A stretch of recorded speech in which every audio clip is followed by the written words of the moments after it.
بسم اللہ الرحمن الرحیم۔ دوستو، آج ہم آپ کو حاتم طائی کا ایک چھوٹا سا واقعہ سناتے ہیں۔ شاہ یمن کا حاتم طائی کو سخاوت میں آزمانا۔ اچھی طرح سے یاد تو نہیں ہے کہ یہ حکایت مجھ سے کس نے کہی تھی، لیکن یہ معلوم پڑتا ہے کہ یمن میں ایک بادشاہ تھا۔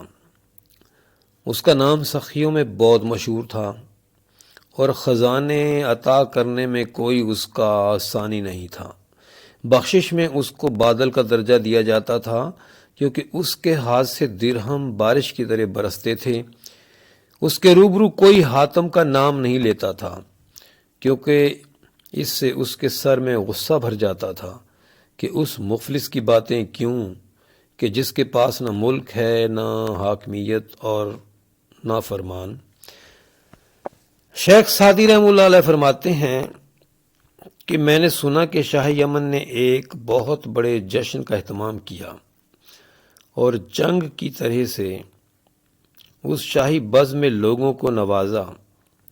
اس کے سامنے کسی نے حاتم طائی کا ذکر کیا اور اس پر کسی دوسرے نے حاتم طائی کی تعریف و توصیف شروع کر دی۔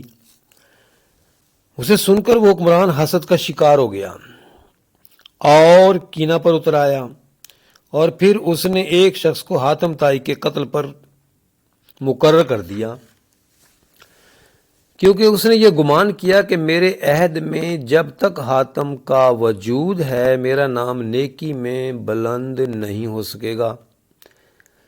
بلا کے متلاشی نے بنی طے کی راہ اختیار کی اور جوان مرد سخی کو قتل کرنے کے وہ درپے ہوا۔ راستے میں ایک نوجوان نے اس کو خوش آمدید کہا، اس سے اسے بوئے انس و محبت آئی۔ وہ نوجوان نیک نہاد، دانا اور شیریں زبان بھی تھا، اس لیے وہ اس شخص کو اس رات اپنا مہمان بنا کر لے گیا۔ لہذا اس نے بھرپور شرافت دکھائی، غم خواری کی اور اس کے باوجود بھی اپنی عذر خواہی کی، گویا اس نے اپنی نیکی سے اس بد اندیش کا دل جیت لیا تھا۔ اور پھر جب صبح ہوئی تو اس کے دست و پا کو بوسہ دیا اور کہا کہ ہمارے ہاں چند روز اور قیام فرمائیں۔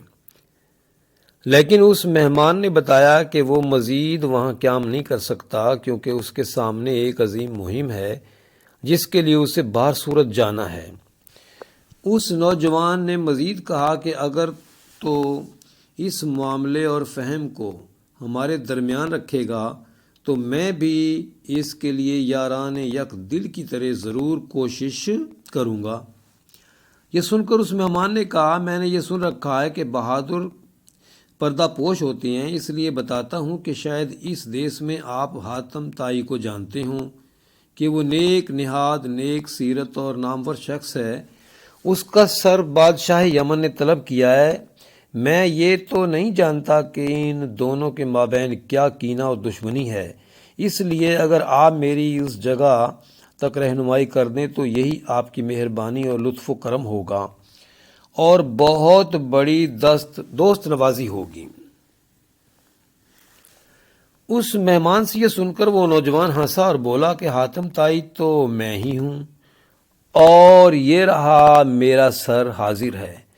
میرا سر تلوار سے تن سے جدا کر لیں، اور یہ درست اور مناسب نہ ہوگا کہ جب صبح کی سفیدی زیادہ ہو جائے تو پھر تجھے کوئی گزند یا نقصان پہنچے اور تو نا امید ہو جائے۔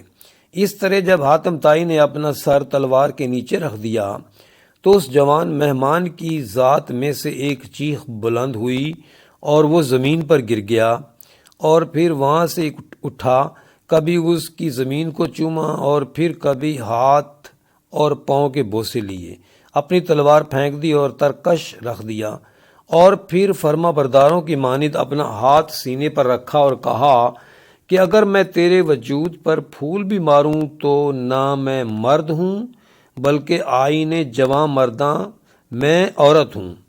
اس کے بعد اس شخص نے حاتم طائی کی دونوں آنکھیں چومی، سینے سے لگایا، اور پھر وہ واپس یمن کے راہ پر روانہ ہو گیا۔ اور پھر جب وہ بادشاہ کے پاس پہنچا تو شاہ نے پیشانی سے ہی اندازہ لگا لیا کہ وہ اس کا کام نہیں کر سکا، لیکن اس کے باوجود اس سے پوچھا کہ بتاؤ کیا خبر رکھتے ہو، اور شکار دان بھی نہیں بندھا ہوا ہے؟ شاید اس نامور نے حملہ کر دیا تھا جس کی تو اپنی کمزوری کی وجہ سے تاب نہ لا سکا۔ لیکن یہ سن کر اس ہوشیار جوان مرد نے زمین کو بوسہ دیا، شاہ کی بجا طور پر تعریف کی اور ادب آداب بجا لایا، اور یوں کہا کہ بخشش کرنے والے اور باہوش بادشاہ، اب اس طور سے اس حاتم کی باتیں سن۔ میں نے اسے سچ مچ نامور پایا، وہ ہنرمند بہادر ہے، خوش منظر اور خوب رو بھی ہے، وہ دانا اور عقل مند ہے اور داتا بھی ہے، مردانگی اور بہادری میں مجھ سے بہت فائق اور بہتر ہے۔ اس نے اپنے لطف و کرم کی تلوار سے مجھے قتل کر دیا، مجھ پر اس کے احسان اور فضل سایہ فگن رہے۔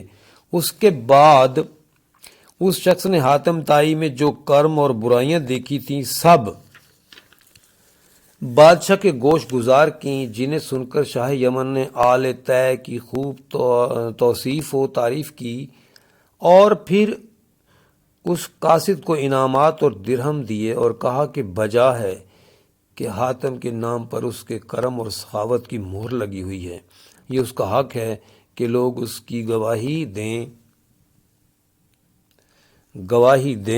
کیونکہ حقیقت اور اس کے بارے میں جو کہا جاتا ہے وہ اسی کا مستحق ہے۔